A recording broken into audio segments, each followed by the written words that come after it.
الحمد لله على الإيمان ونعمة التوفيق للبيان، ثم الصلاة أردفت سلامي على النبي والآل في الدوام.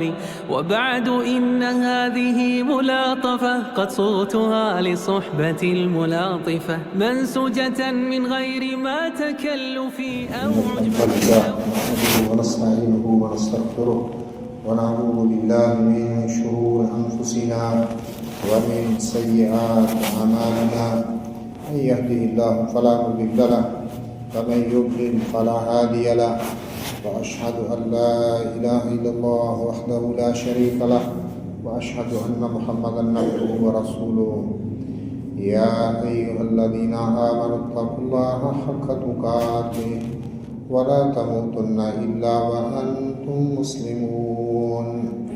يا أيها الناس اتقوا ربكم الذي خلقكم من نفس واحدة وخلق منها زوجها وبث منهما رجالا كثيرا ونساء، واتقوا الله الذي تساءلون به والأرحام إن الله كان عليكم رقيبا. يا أيها الذين آمنوا اتقوا الله وقولوا قولا سديدا يصلح لكم أعمالكم ويغفر لكم ذنوبكم، ومن يطع الله ورسوله فقد فاز فوزا عظيما. أما بعد فإن خير الحديث كتاب الله، خير الهدي هدي محمد، وشر الأمور محدثاتها، وكل محدثة بدعة، وكل بدعة ضلالة. أعوذ بالله من الشيطان الرجيم. لقد جاءكم رسول من أنفسكم عزيز عليه ما عنتم حريص عليكم بالمؤمنين رؤوف رحيم.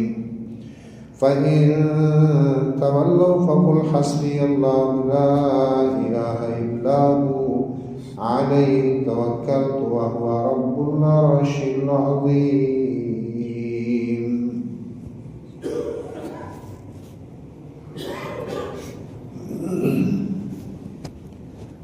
سورۃ التوبہ قرآن مجید کی ایسی صورت ہے جس میں لہجہ زیادہ سخت ہو گیا ہے باقی صورتوں کی بنسبت. اس میں مشرکین سے براءت اور پھر منافقین کی تذلیل اور اس کے ساتھ ساتھ جہاد کے مسائل اور الولاء والبراء کہ دوستی کس بنیاد پر ہونی چاہیے اور براءت کا اظہار جو ہے دوسروں سے وہ کس بنا پر ہونا چاہیے. لیکن اس سب شدت اور سختی کے باوجود جو اس صورت کا اخیر ہے، آخری دو آیتیں میں نے ابھی تلاوت کی ہیں سورۃ التوبہ کی، جس کا نام سورۃ البراء بھی ہے. اس کا جو آخر ہے اس صورت کا وہ ان دو عظیم آیتوں کے ساتھ ختم ہوا ہے، جس میں رحمت، کمال شفقت کا بھی تذکرہ ہے، اور پھر اللہ تبارک و تعالیٰ پر توکل، تاکہ معلوم ہو کہ یہ دین جو ہے جہاں عدل کا دین ہے وہاں رحمت کا دین بھی ہے، جہاں قوت ہے وہاں نرمی بھی ہے، جہاں جہاد ہے وہاں تزکیہ بھی ہے. تو نبی کریم صلی اللہ علیہ وسلم کے کچھ اوصاف جو ہیں اللہ تبارک و تعالیٰ نے ذکر فرمائے. اول مخاطب شریعت کے وہ عرب لوگ تھے، نبی کریم صلی اللہ علیہ وسلم کے جو آس پاس رہتے تھے، اور پھر رہتی دنیا تک کے لیے سارے جن و انس بھی اس قرآن مجید کے مخاطب ہیں. اللہ تبارک و تعالیٰ نے فرمایا لَقَدْ جَاءَكُمْ رَسُولٌ مِّنْ أَنفُسِكُمْ. لقد یہ دو تاکید کے لفظ ہیں، اس میں کوئی شبے والی بات نہیں. یقیناً بلا شبہ تمہارے پاس ایک پیغمبر آیا من انفسکم، وہ خود نہیں آیا. رسول کا معنی کیا ہے؟ پیغام پہنچانے والا، اللہ کی طرف سے آیا. لقد جاءکم، بلا شبہ یقیناً تمہارے پاس ایک پیغام پہنچانے والا آیا، اور وہ من انفسکم، تمہاری جانوں سے ہے. کیا معنی؟ جس کا نسب تم جانتے ہو، جس کا قبیلہ تم جانتے ہو. نبی صلی اللہ علیہ وسلم پر ایمان لانے کے لیے یہ چیز ضروری ہے کہ آپ کو انسان اور بشر مانا جائے. انسانوں سے رسول اللہ صلی اللہ علیہ وسلم کو تسلیم کیا جائے کہ اللہ کے رسول صلی اللہ علیہ وسلم انسان تھے، لیکن سارے انسانوں سے سب سے زیادہ فضیلت والے تھے. سید البشر، سید دو عالم، دو جہانوں کے سردار، لیکن انسان تھے. کئی لوگ رسول اللہ صلی اللہ علیہ وسلم کا مقام جو ہے وہ بیان کرتے کرتے غلو کے مرتکب ہو جاتے ہیں. نصارہ بھی غلو کا ارتکاب انہوں نے کیا، اور رسول اللہ صلی اللہ علیہ وسلم نے صاف فرما دیا تھا لا تطرونی کما اطرت النصارى، تم مجھے اترنا بڑھانا چڑھانا اس طرح نہ بڑھانا چڑھانا جس طرح نصارہ نے ابن مریم کو بڑھایا چڑھایا. میں کیا ہوں؟ عبداللہ و رسول، اللہ کا بندہ اور اس کا رسول. فقولوا عبداللہ و رسول، تو تم یہی کہنا اللہ کا بندہ اور اس کا رسول. تو من انفسکم، مخاطب کون ہیں؟ عرب کے وہ لوگ. اور یہ بڑا شرف ہے ان کے لیے کہ اللہ تبارک و تعالیٰ نے سید دو عالم کو ان کے اندر مبعوث فرمائے، رہتی دنیا تک کے لیے مبعوث فرمائے. اور یہ بھی کہلوایا رسول اللہ صلی اللہ علیہ وسلم سے کہ ان سے کہو انی رسول اللہ علیکم جمیعا، بے شک میں تم سب کی طرف رسول ہوں. تو سارے جن، سارے انسان قیامت تک کے لیے جتنے بھی اس وقت موجود تھے اور جو آنے والے تھے، سب کے لیے اللہ کے رسول صلی اللہ علیہ وسلم مبعوث ہوئے ہیں. تو یہ ان کے لیے شرف ہے، قریش کے لیے، عربوں کے لیے، کہ جن کی جانوں سے اللہ تعالیٰ نے محمد صلی اللہ علیہ وسلم کو بھیجا. لیکن بہت سارے لوگوں نے قدر نہیں پہچانی رسول اللہ صلی اللہ علیہ وسلم کی. عزیز علیہ ما عنتم، عزیز علیہ، اس پر گراں گزرتا ہے، مشکل گزرتا ہے، ما عنتم، جو تم مشقت میں پڑو. امت مشقت کے اندر پڑے، اللہ کے رسول صلی اللہ علیہ وسلم کو اس کی تکلیف ہوتی تھی. اس لیے فرمایا کہ مجھے بھیجا گیا ہے کس دین کے ساتھ؟ ایسے دین کے ساتھ، ایسی ملت کے ساتھ، السمحہ، جو کیا ہے؟ بہت آسان ہے. دین حنیف جو آسان دین ہے. اور رسول اللہ صلی اللہ علیہ وسلم نے فرمایا ان الدین یسر، بے شک دین آسان ہے. نبی صلی اللہ علیہ وسلم کو دو کاموں میں سے ایک کا اختیار دیا گیا. جب بھی آپ کو اختیار دیا گیا دو کاموں میں سے ایک چیز کو اختیار کرنے کا، تو آپ نے جو ایسرا ہونا، ان دونوں میں سے زیادہ آسان ہوتا، اس کو اختیار کیا.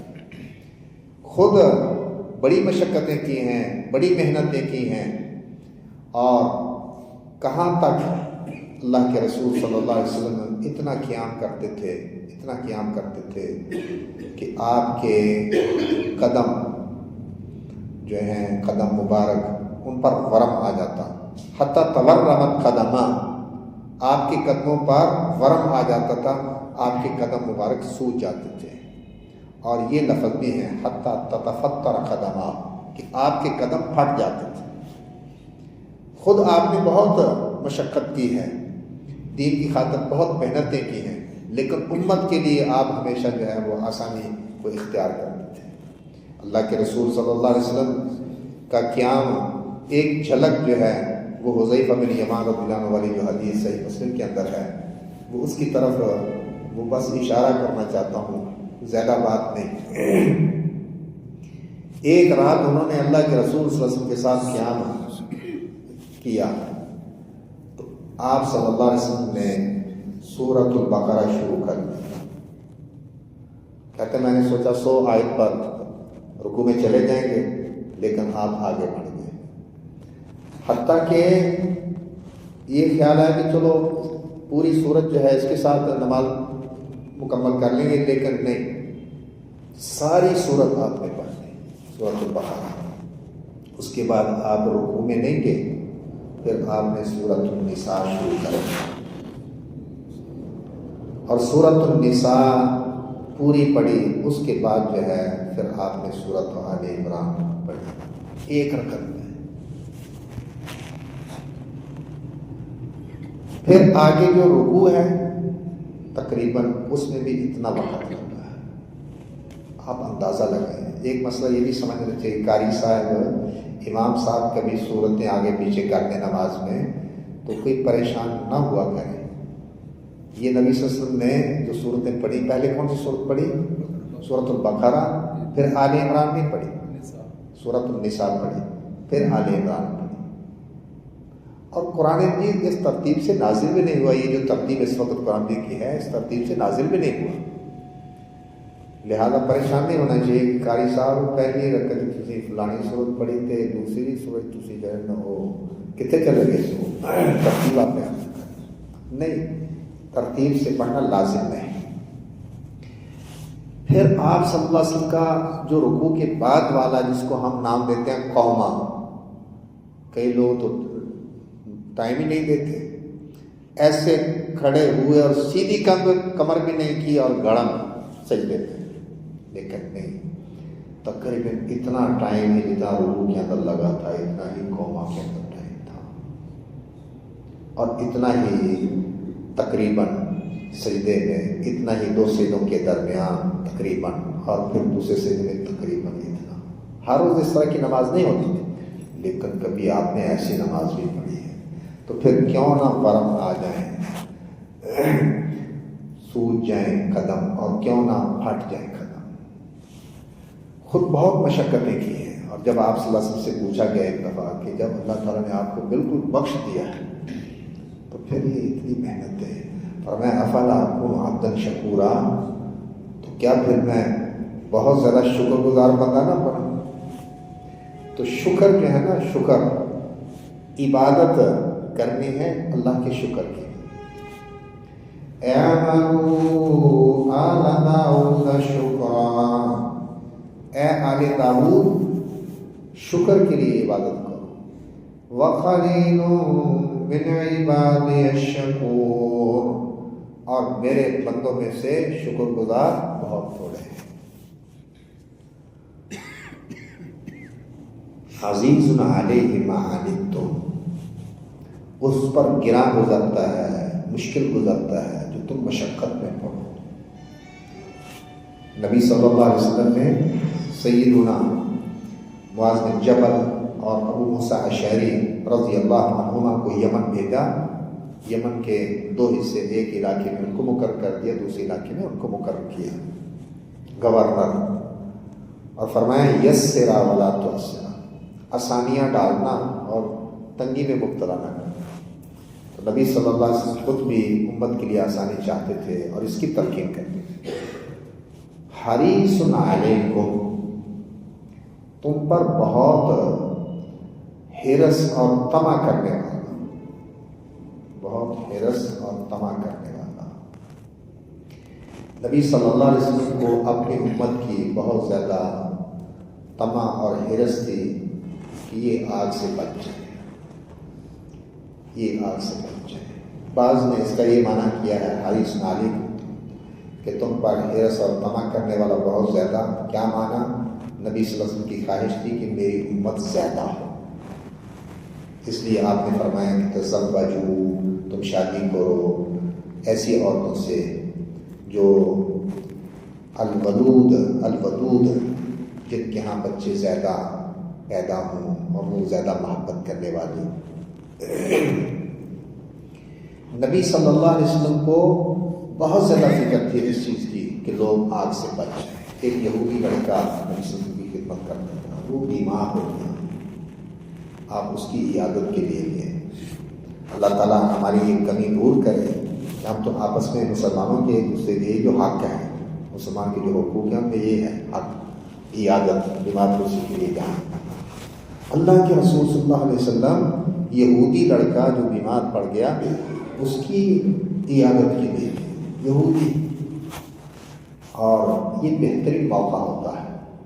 بیماری اس وقت جو ہے وہ اللہ یاد بندے کو آتا ہے، خالق یاد آتا ہے، آخرت یاد آتی ہے، موت یاد آتی ہے، یہ نصیحت کا بہترین موقع ہوتا ہے۔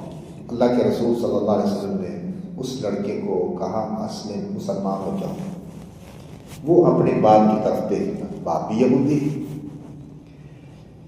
لیکن یہ لوگ سمجھتے تھے اللہ کے رسول صلی اللہ علیہ وسلم سچے نبی ہیں، لیکن وہ پتہ نہیں کیا دنیاوی ان کی ناک تھی، ناک نہیں رہتی تھی اسلام قبول کرنے سے کئی لوگوں کی۔ جب وہ اپنے باپ کی طرف دیکھنے لگا، باپ نے کیا کہا؟ اتے ابو القاسم صلی اللہ علیہ وسلم، تو ابو القاسم صلی اللہ علیہ وسلم کی بات مان۔ یہودی آدمی نے اپنے بیٹے سے، جس کو اللہ کے رسول صلی اللہ علیہ وسلم نصیحت کر رہے ہیں، دعوت دے رہے ہیں مسلمان ہو جا، تو وہ اپنے باپ کی طرف دیکھنے لگا۔ باپ نے کیا کہا؟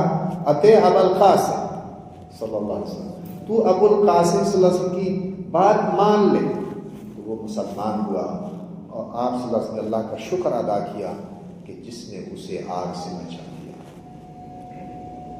چچا ہے، سگا چچا ہے، بہت خدمات ہیں اس کی۔ 3 سال تک بنو ہاشم کا جو بائیکاٹ ہوا، یہ چچا ساتھ ہے، مسلمان نہیں ہوا، لیکن بھتیجا ہے، بھتیجے کا خوب ساتھ دیا، حتیٰ کہ اس گھاٹی کا نام ہی شیب ابی طالب پڑ گیا۔ پتے کھا کھا کر بھی گزارا کیا ہے۔ یہ چچا آخری وقت ہے، اللہ کے رسول صلی اللہ علیہ وسلم پاس بیٹھے ہیں، کوئی اور بھی سرگنا کفر کے پاس بیٹھے ہوئے، اللہ کے رسول صلی اللہ علیہ وسلم اس وقت دعوت دیں، اس وقت بھی دعوت دیں، کلمہ پڑھ لو، چلو اللہ کے پاس میں اس کی وجہ سے اللہ کے ساتھ کوئی جھگڑا کر سکتا۔ لیکن وہ جو سرگنا کفر کے بیٹھے ہیں، وہ کیا کہہ رہے ہیں کہ تو عبد المطلب کے دین سے اعراض کرتے۔ تو آخری لفظ یہی تھے ابو طالب کے، علی ملت عبد المطلب۔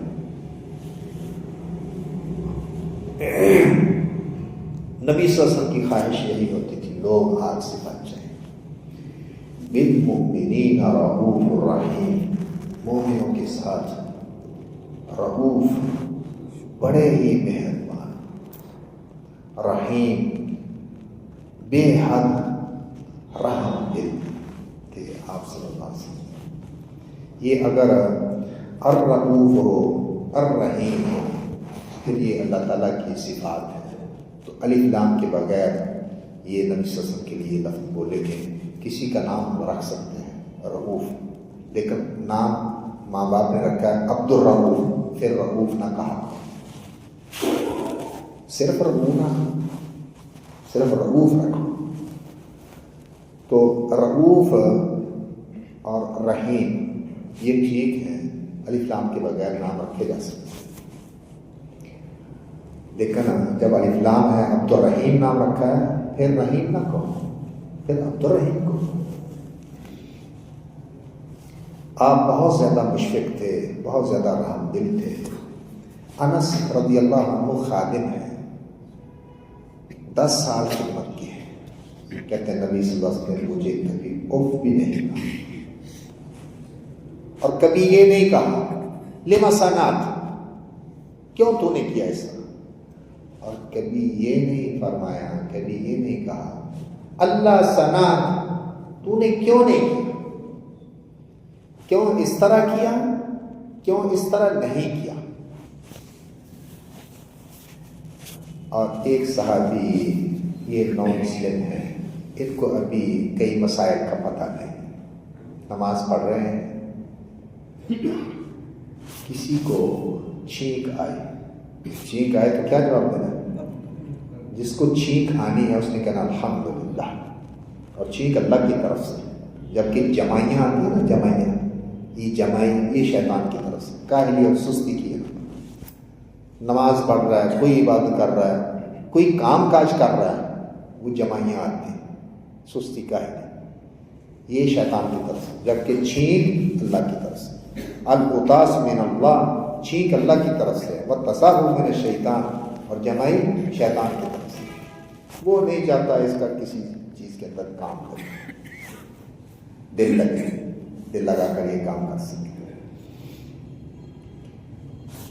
سننے والے نے کیا کہنا ہے؟ یرحمک اللہ، اللہ تجھ پر رحم کرے۔ لیکن چھینک بندے کو آئے، ایک دوسری حدیث میں ایک صحابی کو چھینک آئی تو اس نے کہا تھا، نماز میں کہا، نماز میں الحمدللہ حمدا کثیرا طیبا مبارکا فیہ مبارکا علیہ کما یحب ربنا ویرضی۔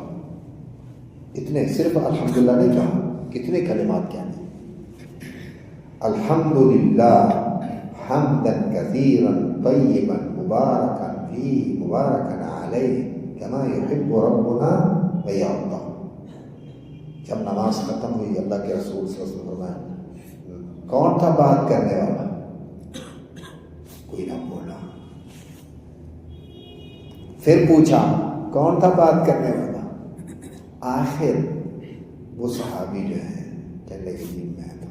وہ پریشان ہو گئے کہ پتہ نہیں میں نے کوئی غلط کہا تھا۔ اللہ کے رسول صلی اللہ علیہ وسلم فرمایا، لَقَدِ ابْتَدَرَهَا بِضْعَةٌ وَثَلَاثُونَ مَلَكًا أَيُّهُمْ يَسْعَدُ بِهَا۔ البتہ تحقیق، یعنی کوئی شبہ والی بات نہیں، بلا شبہ یقینی بات ہے کہ 30 سے زیادہ فرشتے تیزی سے آئے تھے لپکے کہ کون ان میں سے ان کلمات کو لے کے اوپر چڑھتا ہے۔ تو آپ نے تحسین فرمائی، لہذا چھینک کسی کو آ جائے نماز میں تو الحمدللہ کہہ سکتا ہے۔ جو منع ہے وہ آپس کی کلام ہے، آپس میں گفتگو نہیں کرتے۔ وَقُومُوا لِلَّهِ قَانِتِينَ، اور کھڑے ہو جاؤ اللہ کے لیے فرما برداری کرتے ہوئے۔ پہلے تو بات چیت کر لیتے تھے، لیکن جب یہ آیت نازل ہو گئی پھر گفتگو منع ہو گئی، آپس میں گفتگو نہیں کر سکتے نماز میں۔ لیکن چھینک آئے، بندہ اتنا کہہ دے الحمدللہ، یہ آپس کی کلام ہے ہی نہیں، تو اللہ کی تعریف کی ہے، گفتگو تو نہیں ہے، اور پورا کلمہ پڑھ سکتا ہے، الحمدللہ حمدا کثیرا طیبا مبارکا فیہ مبارکا علیہ کما یحب ربنا ویرضی۔ پھر اونچی پڑھ سکتا ہے، اس صحابی نے اونچا پڑھا تھا، یہ بھی ثابت ہو گیا، اونچی پڑھ سکتا ہے۔ لیکن یہ صحابی جن کی میں بات ابھی ذکر کر رہا ہوں کہ یہ نو مسلم تھے، کسی اور کو چھینک آئی تھی، یہ نماز پڑھ رہے تھے، تو اس نے کہا الحمدللہ، انہوں نے کہہ دیا یرحمک اللہ، یرحمک اللہ۔ یرحمک اللہ کا کیا معنی ہے؟ اللہ تجھ پر رحم کرے، یہ گفتگو ہے۔ تو لوگ عجیب طریقے سے اس کی طرف دیکھنے لگے، نماز پڑھ رہا ہے اور باتیں کر رہا ہے۔ جب اس نے دیکھا کہ یہ جو ہے نا میری طرف دیکھ رہے ہیں تو اگلی بات کر دی، ما شأنکم تنظرون الیہ، تمہیں کیا ہے میری طرف دیکھ رہے؟ وہ اپنی رانوں پر مارنے لگے ہاتھ کے، کیسا نمازی باتیں کر رہا ہے۔ لیکن جب میں نے ان کو دیکھا کہ یسمعونی، کہ وہ مجھے خاموش کرا رہے ہیں، لیکن سکت تو پھر میں چپ کر ہی گیا۔ اب نماز کے بعد نبی صلی اللہ علیہ وسلم، میں جو بات کر رہا ہوں، بالمؤمنین رؤوف الرحیم، بہت ہی مشفق، بہت ہی مہربان۔ لیکن یہ مسئلہ ہم ہر مسئلے میں دیکھتے ہیں کتاب و سنت کیا کہتے ہیں۔ اللہ کرے اساتذہ کو، پڑھانے والوں کو یہ مسئلہ سمجھ آ جائے کہ یہ ہم معلم ہیں، اللہ کے رسول صلی اللہ علیہ وسلم معلم تھے،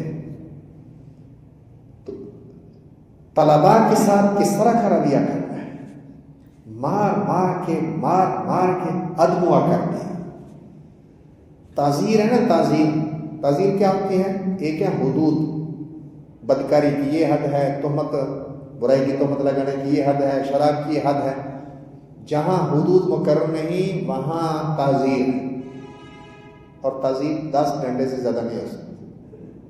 لیکن یہ جب تک اس کا غصہ نہ اترے، یاد ہی نہیں رہتا اس کو کتنے منٹ، ایک سوٹی ٹوٹ گئی، لے کے آؤ اور ڈنڈا لے کے آؤ، سیدھا کرنے اس کو، تو خود سیدھا ہونے والا، تجھے سیدھا کرنا چاہیے۔ کیا کہتے ہیں؟ اللہ کی قسم ہے میں نے استاد اس طرح کا نہ کبھی پہلے دیکھا تھا نہ کبھی بعد میں دیکھا۔ احسن تعلیم من، بہت اچھی تعلیم دینے والا، اتنا ایسا استاد نہ کبھی میں نے پہلے دیکھا تھا نہ کبھی بعد میں دیکھا۔ اللہ کی قسم ہے ما ضربانی، آپ نے نہ مجھے مارا نہ مجھے گالی دی نہ مجھے ڈانٹا، بلکہ فرمایا کہ یہ جو نماز ہے نا، اس میں لوگوں کی کلام سے کوئی جائز نہیں، لوگوں کی جو گفتگو ہے ان میں سے کوئی چیز نماز میں جائز نہیں۔ انما ہی التسبیح والتکبیر وقراءۃ القرآن، نماز کیا ہے؟ اس میں تسبیح ہوتی ہے، اللہ کی بڑائی بیان ہوتی ہے، اس میں قرآن پڑھا جاتا ہے، مارا نہیں۔ بہت مہربان ہے۔ اور اللہ کے رسول صلی اللہ علیہ وسلم اپنی امت پر کس قدر حریص، طمع کرنے والے اور مشفق اور مہربان ہیں۔ صحیح بخاری میں سیدنا ابو ہریرہ رضی اللہ عنہ کی حدیث، اللہ کے رسول صلی اللہ علیہ وسلم نے ارشاد فرمایا لکل نبی دعوہ،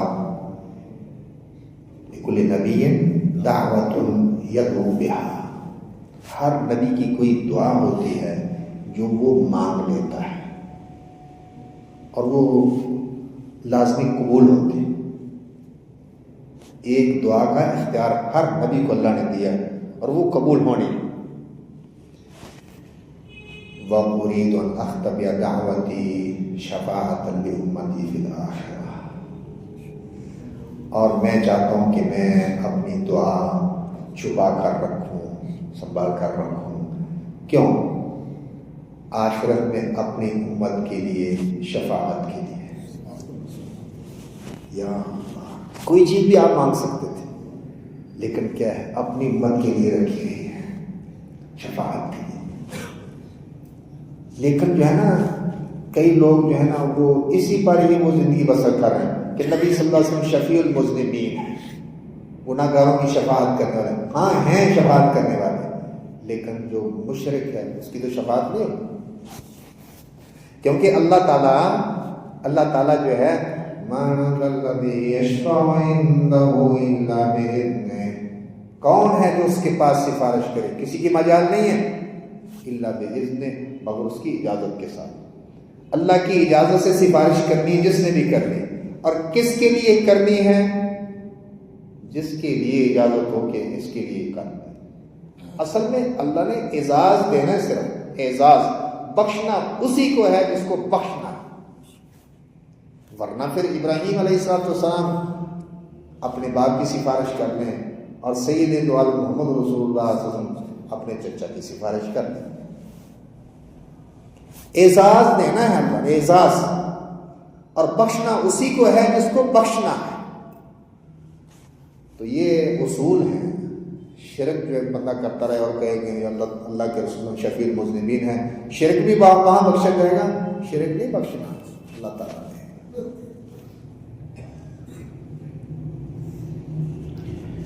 صحیح مسلم میں سیدنا عبداللہ بن عمر بن عاص رضی اللہ عنہما سے یہ روایت موجود ہے، نبی صلی اللہ علیہ وسلم نے اللہ عز و جل کا یہ فرمان پڑھا ابراہیم کے حوالے سے، رَبِّ إِنَّهُنَّ أَضْلَلْنَ كَثِيرًا مِّنَ النَّاسِ فَمَنِ اتَّبَعَنِي فَإِنَّهُ مِنِّي۔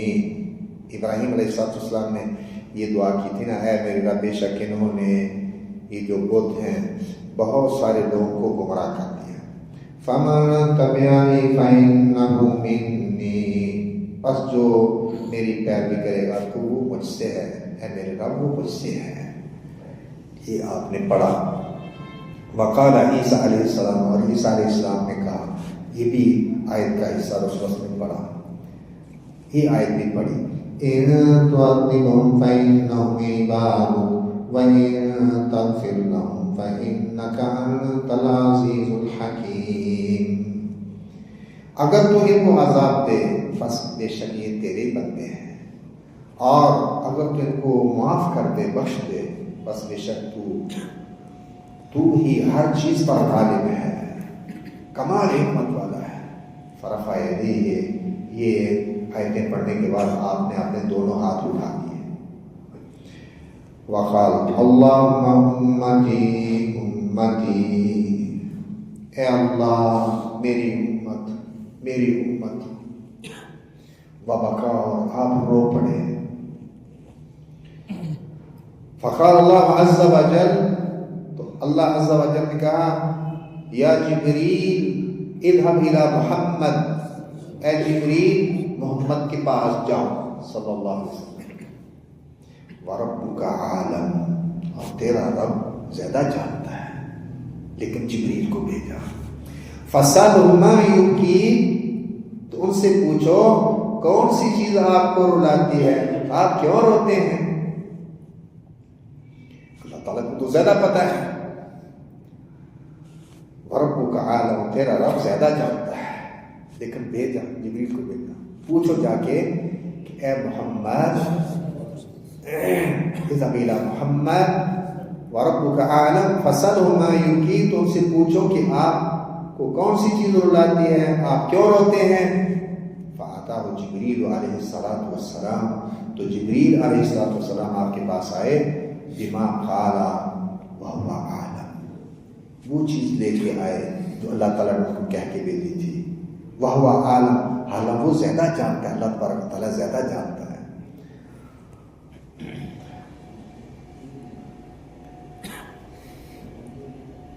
فَأَتَاهُ جبریل علیہ الصلوۃ والسلام فَسَأَلَهُ، تو جبریل علیہ الصلوۃ والسلام آپ کے پاس آئے تو انہوں نے آ کے آپ کو پوچھا. فَأَخْبَرَهُ رسول اللہ صلی اللہ علیہ وسلم بما قال، تو رسول اللہ صلی اللہ علیہ وسلم نے بتا دیا جبریل کو جو بات آپ نے کہی تھی.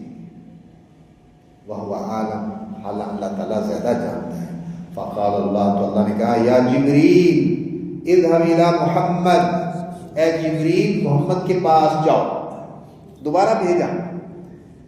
فقل، تو کہو انا سنرضیک فی امتک ولا نسوک، تیری امت کے بارے میں ہم آپ کو ان قریب راضی کریں گے، اور ہم آپ کو کوئی تکلیف نہیں دیں گے. آپ کی امت کے حوالے سے آپ کو کوئی تکلیف نہیں دیں گے، ہم آپ کو راضی کریں گے. اللہ تعالیٰ مجھے اور آپ کو لوگوں میں شامل کر دے جن کو رسول اللہ صلی اللہ علیہ وسلم کی شفاعت حاصل ہوتی ہے.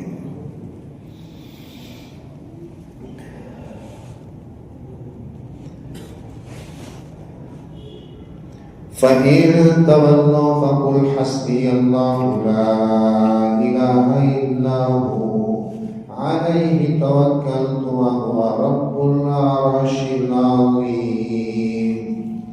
فَإِن تَوَلَّوْا، پس اگر وہ پھر جائیں. ایسا نبی، ایسا رسول، اتنا رحیم، اتنا مشفق، امت پر اتنا حریص اور طمع کرنے والا، آسان دین پیش کرنے والا، اتنا آسان دین پیش کرنے والا، پھر بھی منہ موڑے کوئی، پھر ان کی بد نصیبی ہے نا، پھر نہیں مانتے، پھر منہ پھیرتے ہیں. فَإِن تَوَلَّوْا، بس اگر وہ منہ میں موڑے، منہ پھیریں. فَقُلْ، بس تو کہے حسبی اللہ، مجھے اللہ کافی ہے. لا الہ الا ہو، نہیں کوئی معبود برحق مگر وہی. علیہ توکلت، اسی پر میں نے بھروسہ کیا. تو یہ زبان سے بھی کہنا چاہیے حسبی اللہ لا الہ الا ہو علیہ توکلت وهو رب العرش العظیم.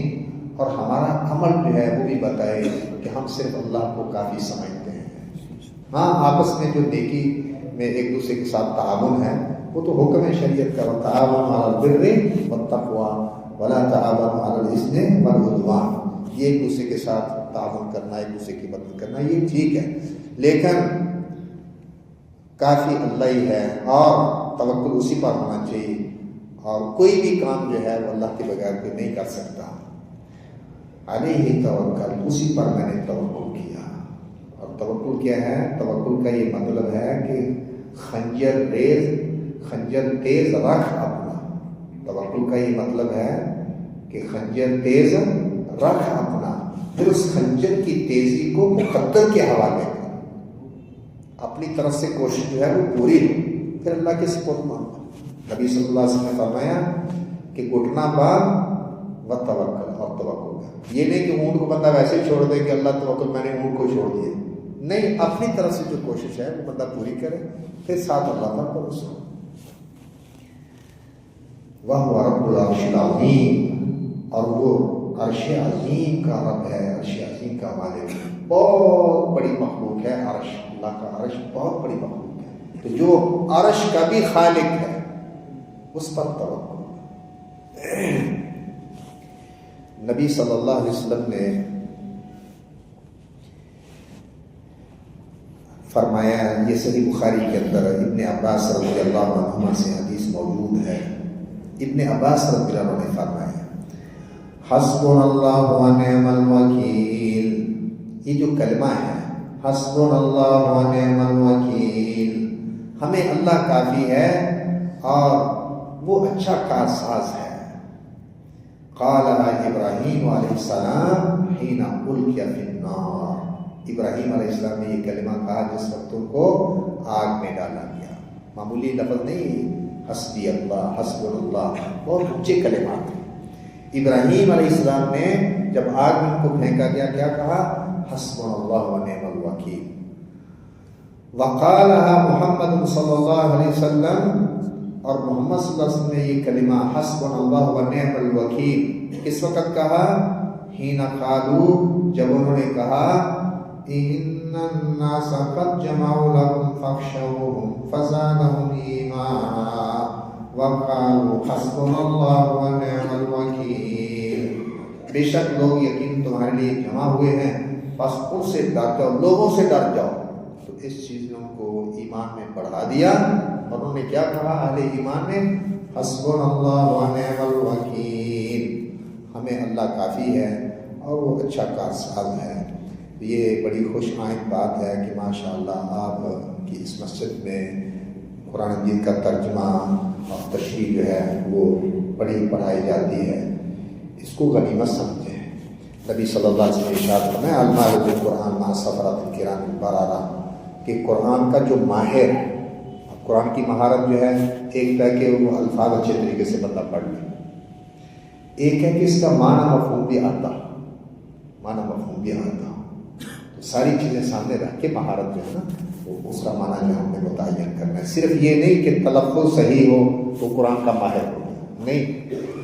صحابہ اکرام قرآن بھی پڑھتے تھے اور ساتھ جو ہے اس کا معنی مفہوم جو ہے وہ بھی ساتھ سیکھتے تھے. تو آپ نے فرمایا ماہر بالقرآن, جو قرآن کا ماہر ہے, قرآن میں ماہر ہے, اس کا مقام کن کے ساتھ ہے, وہ کن کے ساتھ ہے, مع السفرۃ الکرام البررہ, ان معزز فرشتوں کے ساتھ ہے وہ جو لکھنے والے ہیں. والذی یقرأ القرآن, اور جو قرآن پڑھتا ہے, ویتتعتع فیہ, اور اس میں اٹکتا ہے, وہو علیہ شاق, اور اس پر گراں گزرتا ہے, زبان نہیں چلتی, اٹکتا ہے, بوجھ بن جاتا ہے. فرمایا لہو اجران, اس کے لیے ڈبل اجر ہے, دوہرا ثواب, کوشش تو کر رہا ہے. تو ناظرہ پڑھنے کا بھی بڑا فائدہ ہے. ایک ایک حرفوں دادا نیکیاں نہ ملدیاں, ہندیاں نہ دور جو سیاں نہ دیکھ دیا. صرف تلاوت ترجمہ نہیں بھی آتا, فائدہ ہی فائدہ ہے, لیکن یہ اگلا درجہ ہے کہ آپ ترجمہ پڑھتے ہیں, تفسیر پڑھتے ہیں, حدیث کے ساتھ, قرآن کے ساتھ, قرآن کا بعض حصہ بعض کی تفسیر کرتا ہے. اس طرح حدیث جو ہے وہ تشریح ہے قرآن کی. تو یہ مبارک ہے آپ کے لیے, اللہ تعالیٰ اس میں مزید برکت کرے اور مزید دوست اس کے اندر حصہ لے, اور یہ کام پہلے سے زیادہ اچھے طریقے سے آپ کریں. بارک اللہ فیکم.